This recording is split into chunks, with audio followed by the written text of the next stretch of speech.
Stat, Amar'e, Stoudemire, Chapter 15. 14. Sorry, 14. Bump, bump, bump, I heard. Bump, bump, bump. It was either my heart beating out of my chest or Deuce had started dribbling. I admit I was a little nervous.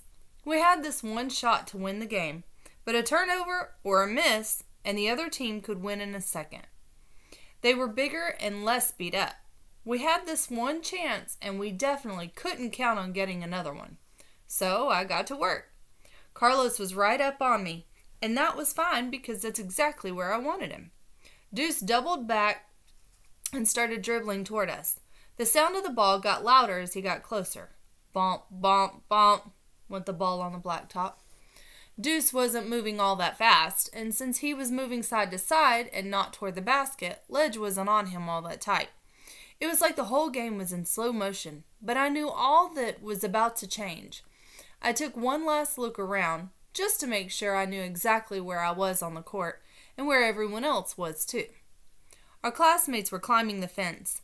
I don't mean that like a figure of speech. They were really climbing the chain-link fence behind the hoop. Everyone wanted a good look at game point, no matter who scored it. Tavoris was looking right at me from a spot almost as high as the basket.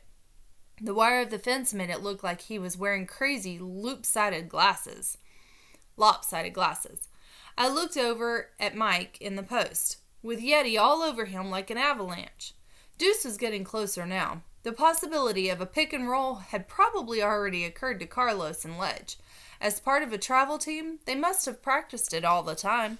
Carlos was still on me like plastic wrap. I looked at Deuce and he looked at me.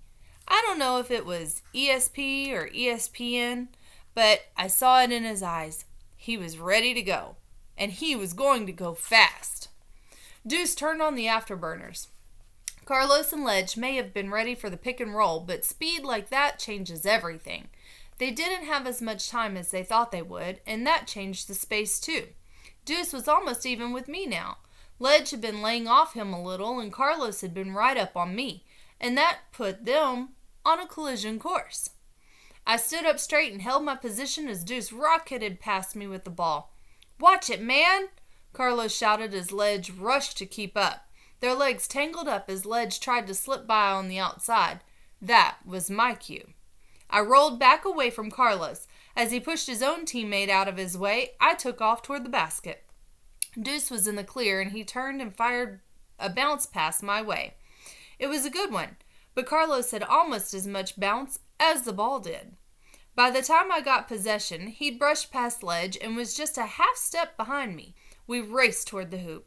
Yeti stepped in front of me. He was too wide to go around. Carlos was right behind me. If I went up for a shot now, he'd block it from behind. I gave a quick shot fake and then ducked. Carlos went flying over me, swiping at where the ball had been. He came down with a crash, right on Yeti. The two big dudes turned into a tangled mess on the court. "Take it!" yelled Mike. It was game point, but I tried not to think about that. Instead, I thought about all the times I'd hit this same shot from this same spot on the same court. I rose up and drained a 6-foot jump shot to win the game. Before my sneakers even landed, shouts went up all around the court. Tavoris raised his hands in triumph. Unfortunately, he'd been using those hands to hold himself on the fence. He thumped into the grass, but he was still smiling. I was too. Mike and Deuce ran over, but we were too excited to figure out whether to high-five or fist bump or what.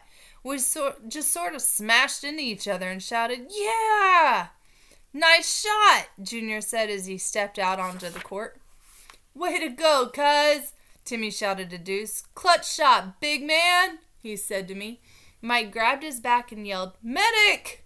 Everyone laughed. We all felt too good to really feel the bumps and bruises right now. Then the court got quiet again and a long shadow fell over me. Carlos had gotten back up and was coming right toward me. Yeti and Ledge were behind him. "Got your back, Amar'e," Junior said under his breath. But when Carlos reached me, he wasn't making a fist. He had his hand out. Remember what I said about not being a bad winner? I meant it. I took his hand and shook it. "Good game, Amar'e," he said, but the look on his face was like he was plucking out a splinter. "Call me Stat," I said. And it was true. Mike, Deuce, and I had all stood tall. Carlos and his crew slinked off the court and headed for the road. The rest of us got back to enjoying our home court advantage. Kids from school were joking around, shooting lazy jumpers, and having a good time.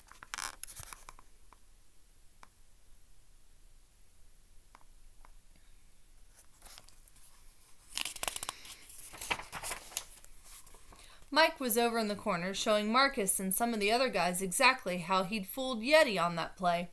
He was playing both parts and adding funny faces. When he played Yeti, he put on a confused expression and walked around with knuckles dragging like a caveman. Deuce was making a pretty funny expression too, but his wasn't on purpose. He was talking to Janie and trying to look all cool.